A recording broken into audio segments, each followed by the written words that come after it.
Uma chamada de vídeo pode ser 100% falsa e você provavelmente nem conseguiria perceber. Isso não é uma teoria, é exatamente o que aconteceu no interior do Rio Grande do Sul em dezembro de 2025. Uma brasileira foi buscar o Brad Pitt no aeroporto para se casar com ele, e ela tinha certeza absoluta de que ele era real. Isso aconteceu na véspera de Natal de 2025, quando os jornais noticiaram que uma mulher de 54 anos aguardava no aeroporto de Erechim, e ela até teria levado o filho dela para poder conhecer o Brad Pitt. E ela tinha certeza absoluta de que quem estava chegando no aeroporto era o ator.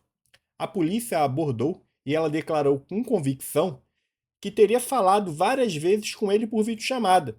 E ela disse que quando alguém faz videochamada, não tem como colocar outra pessoa para falar contigo. Essa certeza é tecnicamente incorreta e expõe a sofisticação da inteligência artificial.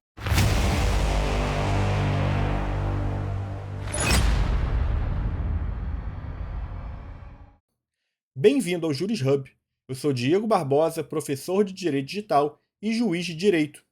Hoje nós vamos dissecar o caso do Brad Pitt de Erechim, analisando o deepfake, o estelionato eletrônico e um paradoxo processual que pode garantir uma absolvição, mesmo com provas robustas. Segundo a mulher, o relacionamento já durava 2 meses, com videochamadas frequentes. Mas 10 dias depois, ao depor formalmente na delegacia, ela afirmou que tudo era uma brincadeira com o filho, negou qualquer contato com golpistas, bem como negou ter enviado dinheiro para alguém. A Polícia Civil informou que prosseguirá com investigações independentemente da retratação. E esse caso brasileiro não é isolado. No início de 2025, na França, uma vítima transferiu 830 mil euros para golpistas que se passaram por Brad Pitt. A mesma dinâmica aconteceu. Contas falsas, IA gerando imagens ultra-realistas, uma narrativa emocional calculada. Os criminosos alegavam que o ator precisava de dinheiro para tratamento renal porque suas contas estavam bloqueadas pelo divórcio com a Angelina Jolie.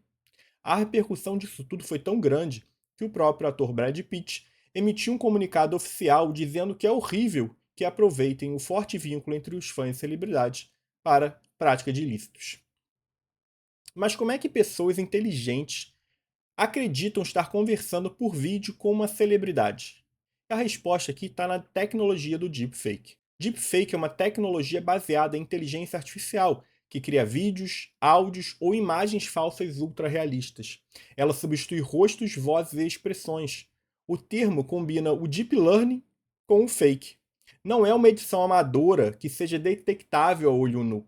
A gente está falando aqui de síntese de imagem de nível forense, capaz de enganar não apenas leigos, mas até alguns sistemas automatizados de detecção. A crença de que quando você faz videochamada não tem como ser falso reflete uma percepção tecnológica que já está obsoleta. Videochamadas podem sim ser integralmente manipuladas em tempo real, com sincronização labial perfeita, expressões faciais naturais e até a clonagem da voz. E esse processo ocorre em 4 etapas. A primeira é uma coleta massiva de fotos e vídeos da vítima a ser personificada. E as redes sociais costumam ser a fonte para isso. No caso de celebridades como Brad Pitt, existem milhares de horas de vídeo publicado em alta resolução disponíveis para essa coleta massiva. A segunda etapa é o treinamento de modelos generativos. A arquitetura principal usada são as redes adversariais generativas. Funcionam com 2 componentes em conflito: o gerador, que cria uma imagem falsa, e o discriminador, que tenta identificar se elas são falsas. Essas duas mentes competem entre si. O gerador vai melhorando e tentando enganar o discriminador, que melhora o seu processo de detecção. E esse ciclo continua até que elas consigam gerar imagens que sejam indistinguíveis das reais. A terceira etapa é a análise de traços faciais. A IA aprende não só a geometria do rosto da pessoa, mas também microexpressões, micromovimentos, padrões da fala, movimentos labiais específicos, como a pessoa vai sorrir, como a sobrancelha se move, como ela pisca e etc. E por fim, ocorre a manipulação em tempo real. Isso porque os deepfakes não precisam mais ser pré-renderizados, ou seja, eles não precisam ser produzidos com antecedência, eles funcionam ao vivo. E essas ferramentas atuais permitem a substituição facial e da voz durante chamadas ao vivo, com latência, ou seja, demora mínima e sincronização perfeita. O golpista fala normalmente e o software substitui seu rosto pelo Brad Pitt ou por outra pessoa em tempo real. A vítima vai ver o Brad Pitt falando, se movendo e respondendo, e ela acredita nisso. Existem métodos de detecção que se baseiam na análise de inconsistências de iluminação, erros nos limites da face, análise de frequências específicas e parâmetros técnicos. Mas aqui tem uma limitação. Os detectores apresentam taxas crescentes de falha contra novos modelos. É uma corrida. As pessoas comuns, em videochamadas casuais, elas têm muita dificuldade de conseguir detectar esse tipo de ameaça. Eu diria que a detecção é praticamente impossível sem ferramentas especializadas. A crença antiga de que a videochamada não pode ser falsa e era uma forma de segurança contra ilícitos não está mais correta. Ela está perigosamente desatualizada. Juridicamente, por outro lado, nós estamos aqui falando do crime de estelionato, artigo 171 do Código Penal, que é obter vantagem ilícita em prejuízo alheio, induzindo ou mantendo alguém em erro, mediante artifício, ardil ou outro meio fraudulento, com a pena de reclusão de 1 ano a 5 anos e multa. E nesse ponto aqui a gente precisa esclarecer. Não existe no ordenamento jurídico brasileiro um tipo penal autônomo que se chama estelionato sentimental. Ela, na verdade, é uma modalidade de execução do crime de estelionato previsto no artigo 171, onde o artifício reside precisamente na manipulação emocional. Ou seja, o criminoso constrói um relacionamento afetivo fictício para acessar os recursos financeiros da vítima. Mas o caso de deepfake que a gente está analisando aqui hipoteticamente não se enquadra apenas no tipo básico. Existe uma qualificadora específica no parágrafo 2º-A do artigo 171. Ela diz que a pena é de reclusão de 4 a 8 anos e multa se a fraude é cometida com a utilização de informações fornecidas pela vítima ou por terceiro induzido a erro por meio de redes sociais, contatos telefônicos ou envio de correio eletrônico, o e-mail fraudulento, ou por qualquer outro meio fraudulento análogo. Perceba que aqui a pena salta de 1 a 5 anos para 4 a 8 anos. A diferença é muito grande. E a caracterização aqui desse delito específico, dessa qualificadora, exige o uso de meios eletrônicos como instrumento da fraude. Isso inclui aplicativos de mensagem, rede social, e-mail e, no nosso caso da aula, as videochamadas falsas. Em um caso recente noticiado pelo Tribunal de Justiça do Mato Grosso, foi decidido que o envio de comprovante falso de Pix pelo WhatsApp seria capaz de configurar o estelionato eletrônico, mesmo que houvesse contato direto entre o autor do fato e a vítima. Segundo esse julgamento, o que caracterizaria a qualificadora é o uso do meio eletrônico como instrumento essencial da fraude. E aqui nós chegamos a um elemento processual que pode inviabilizar toda a persecução penal, mesmo com provas robustas do fato. Após a Lei 13.964 de 2019, chamada de pacote anticrime, o estelionato passou a ser crime de ação penal pública condicionada à representação da vítima. Portanto, a vítima deve manifestar a vontade de ver o autor do fato processado.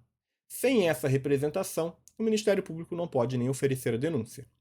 Existem exceções no parágrafo 5º do artigo 171, que diz que a ação penal pública incondicionada ocorrerá quando a vítima for a administração pública, criança ou adolescente, pessoa com deficiência, maior de 70 anos ou incapaz. Nesses casos, portanto, o crime deixará de ser de ação penal pública condicionada à representação e se torna de ação penal pública incondicionada. No caso aqui, em tela, em que nós estamos analisando de maneira hipotética, a vítima teria 54 anos. Não se enquadra nas exceções e, portanto, a ação seria penal condicionada à representação. E aqui reside um aparente paradoxo. Se a vítima, como nesse caso, mantém a versão de que foi uma mera brincadeira e não representa, o Ministério Público não pode processar ninguém, mesmo que angarie provas técnicas robustas de que teria ocorrido realmente deepfake e manipulação. A representação, no caso, é uma condição de procedibilidade. Sem ela, a ação penal não pode ser iniciada. O crime até pode ter ocorrido, mas as provas podem ser contundentes, mas se a vítima não autorizar, o sistema penal não tem o que fazer. É um dilema contemporâneo. Crimes que envolvem manipulação psicológica profunda frequentemente geram vergonha, constrangimento e retratação da vítima. Porém, fatos com essa sofisticação raramente são individuais e se limitam apenas a um caso isolado. A estrutura operacional típica desse tipo de delito envolve múltiplos agentes com funções especializadas. Quem vai manter o contato, quem opera o software de deepfake, alguém que fornece contas bancárias, alguém que faz o saque, laranjas para distribuir o dinheiro. Se demonstrada a existência de grupo estruturado, com divisão de tarefa e finalidade de cometer crimes, a gente passa a ter um enquadramento desse grupo na Lei 12.850 de 2013, que define a organização criminosa. Além disso, valores ilícitos comumente costumam ser lavados, o que pode também configurar o crime de lavagem de dinheiro previsto na Lei 9.613 de 1998. Então, se há uma rede complexa de crime, de organização criminosa por trás desse tipo de delito, pode ser que o delito individual não seja efetivamente processado, não seja denunciado. Porém, é possível ainda processar-se esses outros delitos de organização criminosa ou lavagem de dinheiro, pois eles se tratam de delitos com ação penal pública incondicionada. Vamos agora fazer uma análise hipotética do caso que nos guia nesta aula, com base na teoria que nós vimos então. A primeira hipótese é que teria havido um golpe real, a vítima transferiu valores, mas se retratou por vergonha ou constrangimento. Nesse cenário, o crime teria se consumado, mas sem a representação, o Ministério Público não pode processar os autores do fato. A investigação da Polícia Civil poderia reunir todas as provas, identificar os criminosos, demonstrar o modus operandi e nada disso importaria processualmente sem a representação da vítima. A segunda hipótese é que houve tentativa, mas não houve um prejuízo financeiro. Haveria então crime tentado, com pena reduzida de 1 a 2/3, mas ainda assim exigiria uma representação. E a terceira hipótese é de que foi efetivamente uma brincadeira. Aqui não haveria estelionato. Mas surge uma outra questão que eu deixo para você responder aqui nos comentários.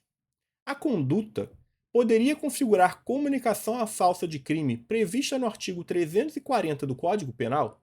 Vivemos a era em que ver não é mais acreditar. Videochamadas podem ser falsificadas. Fotografias podem ser integralmente sintetizadas. Vozes podem ser clonadas. A única certeza que nós temos nesse cenário é que a tecnologia continuará evoluindo rapidamente. A proteção não vai vir da ingenuidade ou do amadorismo, mas sim de educação digital, um ceticismo saudável e a compreensão dos limites da tecnologia. Para nós, os operadores do direito, o desafio é duplo: entender a tecnologia profundamente para produzir provas válidas e questionar se o nosso sistema processual está realmente preparado para lidar com crimes que exploram ferramentas tecnológicas sofisticadas.